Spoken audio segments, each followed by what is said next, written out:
एकीकडे केंद्राने मराठी भाषेला अभिजात दर्जा दिलाय. हिंदी भाषिक दिल्लीत मराठी साहित्य संमेलनही पार पडलं.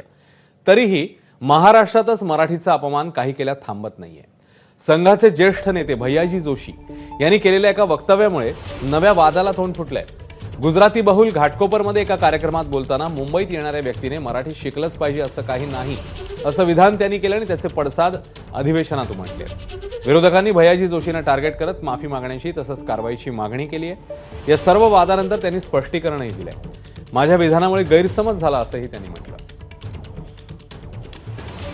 मुंबईची एक भाषा नाही, मुंबईच्या अनेक भाषा आहेत, पण त्या भागाची काही भाषा असते. तर घाटकोपर परिसराची भाषा तर गुजराती आहे. गिरगावमध्ये हिंदी बोलणारे कमी मिळतील, मराठी बोलणारे.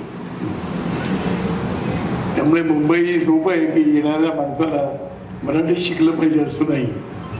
त्यामुळे बहुतेक दीपकजी पण मराठी शिकले नसावे.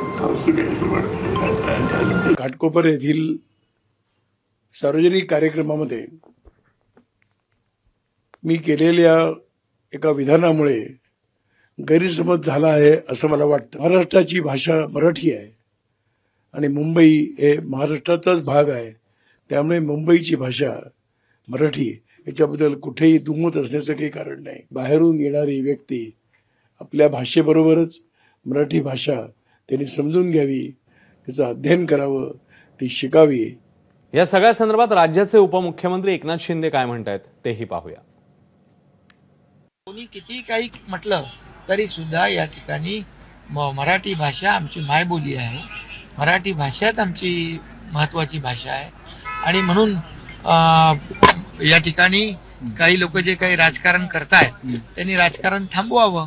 मला वाटतं भैयाजी जोशी यांनी देखील त्यांच्या वक्तव्याबद्दल स्पष्टीकरण दिलेलं आहे की महाराष्ट्राची आणि मुंबईची मराठी भाषाच महत्वाची आहे. एबीपी माझा, उघडा डोळे बघा नीट.